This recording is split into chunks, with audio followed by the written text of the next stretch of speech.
नमस्कार, जोहार। आइए चलते हैं झारखंड की ताज़ा खबरों की ओर। लेकिन उससे पहले अगर आपने अभी तक इस चैनल को सब्सक्राइब नहीं किया तो कर लें, जिससे कि आपको झारखंड की ताज़ा खबर रोजाना मिलती रहे। पहली और बड़ी खबर, दुमका में पेट्रोल डालकर जलाई गई अंकिता के परिवार को चपरासी की प्राइवेट नौकरी, लौटाया नियुक्ति पत्र। झारखंड के दुमका में पेट्रोल डालकर जला दी गई छात्रा अंकिता के परिवार ने सरकार के द्वारा दिया गया नियुक्ति पत्र वापस लौटा दिया है। कारण यह है कि नियुक्ति पत्र सरकारी नौकरी का ना होकर चपरासी पद के लिए 11 महीने के कॉन्ट्रैक्ट वाली नौकरी का था, जिससे नाराज पीड़ित परिवार ने नियुक्ति पत्र उपायुक्त को वापस कर अपनी बेटी के न्याय और पीड़िता की बड़ी बहन के लिए सरकारी नौकरी की मांग की। दरअसल झारखंड मुक्ति मोर्चा के विधायक बसंत सोरेन ने पीड़ित परिवार के घर जाकर सांत्वना दी और पीड़िता की बड़ी बहन को नौकरी का नियुक्ति पत्र सौंपा था। परिवार वालों का कहना है कि उस समय उन्होंने इस नियुक्ति पत्र को ध्यान से देखा ही नहीं। उन्हें मालूम था कि उपभोक्ता फोरम में नौकरी दी गई है, लेकिन जब उपभोक्ता फोरम में जाकर पीड़िता के पिता ने जानकारी ली तो पता लगा कि आउटसोर्सिंग के जरिए उनकी बेटी को चपरासी की नौकरी दी गई है। और यहाँ फोरम के कर्मियों ने जानकारी दी कि उनको 7 से 8 महीने से वेतन भी नहीं मिला है। अगली खबर, झारखंड में शराब की कीमतें और भी बढ़ेगी। थोक विक्रेताओं के लाइसेंस फीस में सरकार की तरफ से एक्स डिस्टिलरी प्राइस लागू करने का निर्णय लिया गया है। यह फैसला इस वजह से लिया गया है कि उत्पाद विभाग के उपायुक्त की तरफ से इस संबंध में सभी थोक विक्रेताओं को ईडीपी लागू करने का निर्देश भी दिया गया है। दिशिता वेंचर्स प्राइवेट लिमिटेड को पत्र लिखकर ईडीपी लागू करने को कहा गया है। जानकारी के मुताबिक 11 जिलों में शराब की बिक्री कम होने पर स्पष्टीकरण की मांग भी की गई है। अगली खबर, मुख्यमंत्री हेमंत सोरेन की अध्यक्षता में कैबिनेट की बैठक में झारखंड में स्थानीय निवासी की परिभाषा, पहचान एवं परिणामी लाभों के लिए विधेयक 2022 के गठन के प्रस्ताव को मंजूरी मिल गई। इसके तहत जिनके पूर्वजों का नाम 1932 के सर्वे खतियान में है उन्हें ही स्थानीय माना जाएगा। वहीं भूमिहीन या वैसे लोग जिनका खतियान पठित नहीं है उनके लिए ग्राम सभा से स्थानीयता की पहचान होगी। राज्य में लंबे अरसे से 1932 के खतियान आधारित स्थानीय एवं नियोजन नीति लागू करने की मांग हो रही थी। अगली खबर, राज्य कार्यकारिणी की बैठक में समग्र शिक्षा अभियान के चालू वित्तीय वर्ष में केंद्र से स्वीकृत बजट की जानकारी दी गई। कार्यकारिणी ने यह राशि खर्च करने पर स्वीकृति प्रदान भी कर दी है। साथ ही राज्य में कार्यरत प्रखंड साधन सेवियों यानी बीआरपी एवं स्कूल साधन सेवियों सीआरपी के मानदेय में 10% की वृद्धि पर राज्य बजट से अतिरिक्त राशि की मांग के लिए प्रस्ताव कैबिनेट को भेजने का निर्णय लिया गया है। आपको बता दें कि 2019 में इनके मानदेय में 10% की वृद्धि की गई थी। केंद्र से यह राशि स्वीकृत नहीं होने पर झारखंड शिक्षा परियोजना परिषद इस अतिरिक्त राशि का वहन अपने आंतरिक स्रोत से कर रही थी और 2 साल राशि वहन करने के बाद परिषद ने यह राशि वहन करने में असहमति जताई और राज्य सरकार से इसकी मांग की थी कि इन कर्मियों के अतिरिक्त 10% मानदेय भुगतान के लिए 11 करोड़ रुपए की जरूरत है।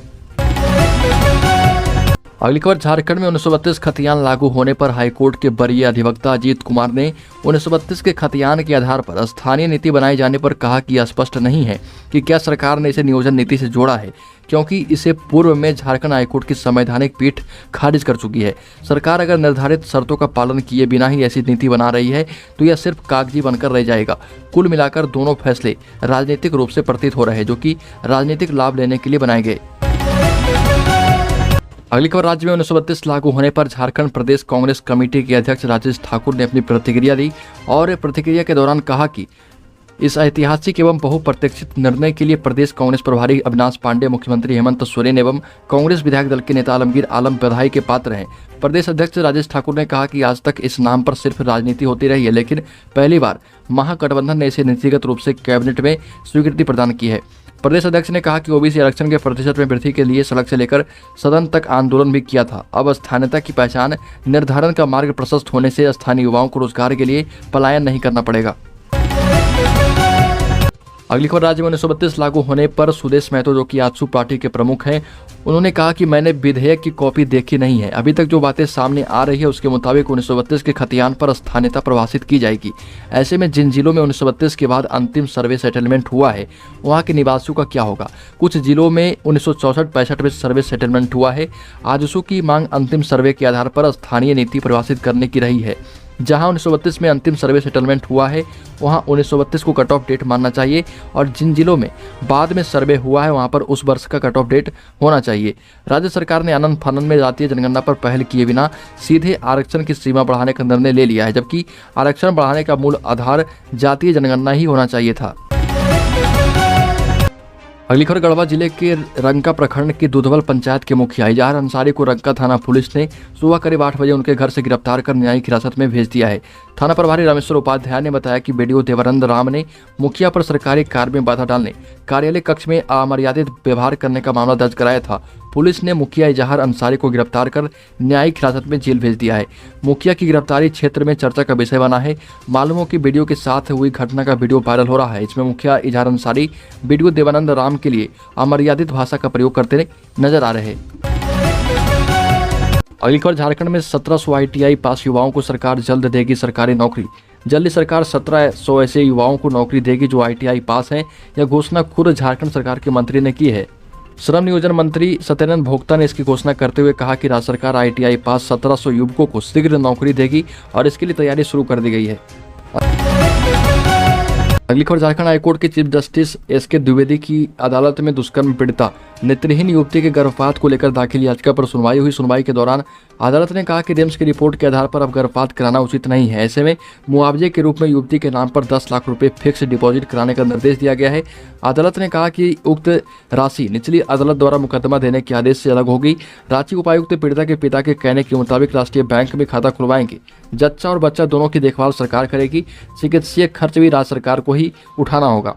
युवती को दिव्यांग पेंशन योजना का लाभ भी दिया जाएगा। अदालत ने बेसहारा महिलाओं के लिए रांची में शेल्टर होम खोलने का भी आदेश दिया है। अगली खबर झारखंड सरकार के फैसले से कांग्रेस खुश नहीं। कहा कि 1932 के खतियान से 20 साल पीछे चला जाएगा झारखंड। आपको बता दें कि झारखंड कैबिनेट में 1932 के खतियान का प्रस्ताव पारित हो गया। इसके साथ ही इसका समर्थन और विरोध भी शुरू हो चुका है। सरकार में शामिल कांग्रेस इस फैसले से खुश नजर नहीं आ रही है। झरिया विधायक पूर्णिमा नीरज सिंह का कहना है कि यह सर्वमान्य फैसला नहीं है। यह भी कहा कि यह फैसला न्यायालय में स्टैंड ही नहीं करेगा। विधायक पूर्णिमा नीरज सिंह ने कहा कि स्थानीय सिर्फ वही नहीं है जिसके पास 1932 का खतियान है। जो यहाँ रह रहा है वह भी स्थानीय है। आदिवासी तो 1932 के पहले से रहते आ रहे, तो उन्हें स्थानीय नहीं माना जाएगा क्या? यह मात्र पॉलिटिकल मूव है और कुछ नहीं। वोट बैंक की राजनीति से निकलकर ऐसी नीति बनानी चाहिए जो सबके लिए मान्य हो। यह फैसला एक तरह से मौलिक अधिकारों का हनन भी है। और यह छोड़िए, झारखंड के साथ ही छत्तीसगढ़ और उत्तराखंड भी अलग हुआ। आज दोनों राज्य झारखंड से बेहतर स्थिति में हैं।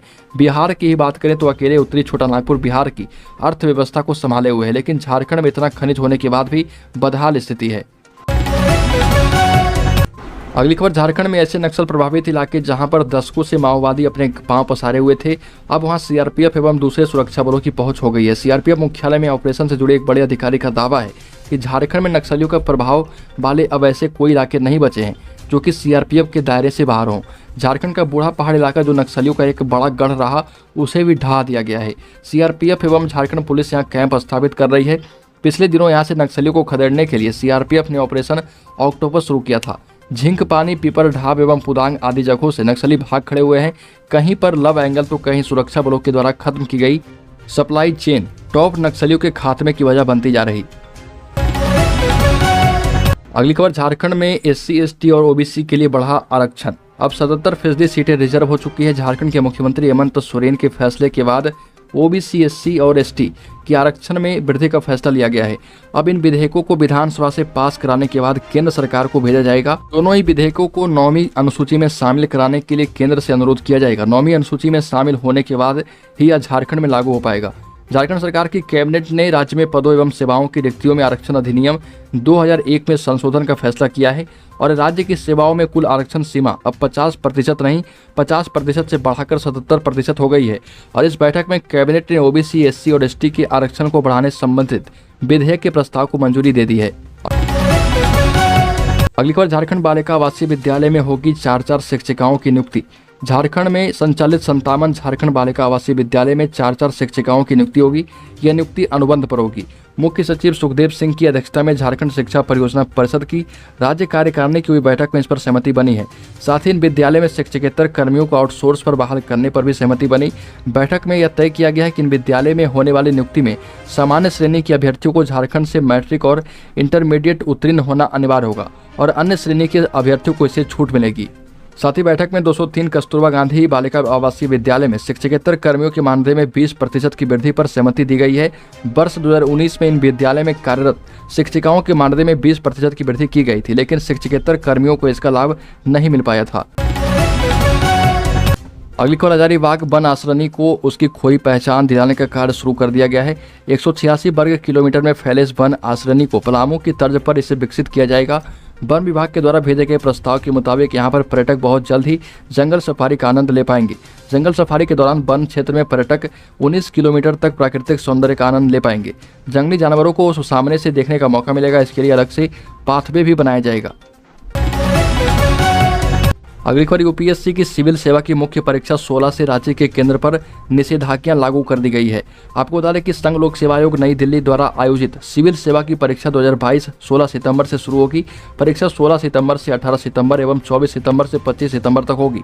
प्रथम पाली सुबह 9 बजे से दोपहर 12 बजे तक एवं द्वितीय पाली दोपहर 2 बजे से संध्या 5 बजे तक आयोजित की जाएगी। झारखंड की राजधानी रांची में परीक्षा केंद्र निर्मला कॉलेज डोरंडा में आयोजित होगी। परीक्षा केंद्र पर कदाचार मुक्त वातावरण में परीक्षा का आयोजन कराने एवं विधि व्यवस्था बनाए रखने के लिए उपायुक्त सह जिला दंडाधिकारी एवं वरीय पुलिस अधीक्षक के द्वारा पुलिस बल एवं पुलिस पदाधिकारी के साथ दंडाधिकारी की प्रतिनियुक्ति की गई है। अगली खबर, इंडियन क्रिकेट टीम के हर मैच का मोरहाबादी में होगा लाइव प्रसारण। वर्ल्ड कप से होगी शुरुआत। आपको बता दें कि रांची में क्रिकेट प्रेमियों को देखते हुए नगर निगम ने एक नई पहल की है। रांची नगर निगम के द्वारा अब इंडियन क्रिकेट टीम के हर मैच का लाइव प्रसारण मोरहाबादी मैदान में लगे 11 स्क्रीन पर किया जाएगा। इसकी शुरुआत T20 वर्ल्ड कप के मैच से होगी। मौसम खराब रहने पर लाइव प्रसारण नहीं किया जाएगा। निगम का कहना है कि एशिया कप में भारत और पाकिस्तान के बीच हुए मैच का लाइव प्रसारण किया गया था। मोरहाबादी मैदान में हजारों लोग जमा हुए थे। शहर में क्रिकेट को लेकर लोगों में काफी उत्साह है। खेल को बढ़ावा और लोगों में के मनोरंजन को देखते हुए इसकी शुरुआत की जा रही है। अपर नगर आयुक्त के नेतृत्व में निगम की टीम काम कर रही है। अगली खबर, झारखंड में 1932 खतियान और ओबीसी आरक्षण को बढ़ा दिया गया है और राज्य में 77% आरक्षण कर दिया गया है। लेकिन पिछले आदेश में देखें तो राज्य में 1932 के खतियान के आधार पर स्थानीय निवासी तय करने और 50% से अधिक आरक्षण दिए जाने के झारखंड सरकार के निर्णय को हाईकोर्ट ने वर्ष 2002 में ही असंवैधानिक करार दिया था। संवैधानिक पीठ ने कहा था कि सरकार की यह नीति आम लोगों के हित में नहीं है। इस नीति से वैसे लोग स्थानीय होने के दायरे से बाहर हो जाएंगे जिन्हें देश के विभाजन के बाद राज्य में बसाया गया था। ऐसे लोग लंबे समय से झारखंड में रह रहे और स्थानीय नीति के दायरे में नहीं आते हैं। साथ ही ओबीसी आरक्षण को जो बढ़ाया गया उस पर वर्ष 2002 में झारखंड सरकार ने पिछड़ों को 27% आरक्षण देने का प्रस्ताव लाया था और इससे राज्य में आरक्षण की सीमा 50% से अधिक हो गई थी। यह मामला भी हाईकोर्ट पहुंचा था और 5 जजों की बेंच ने इसे भी असंवैधानिक करार दिया था। अदालत ने अपने आदेश में कहा था कि सुप्रीम कोर्ट ने 50% से अधिक आरक्षण कहीं भी नहीं देने का आदेश दिए हैं और इस आधार पर झारखंड में भी 50% से अधिक आरक्षण को संवैधानिक करार नहीं दिया जा सकता है।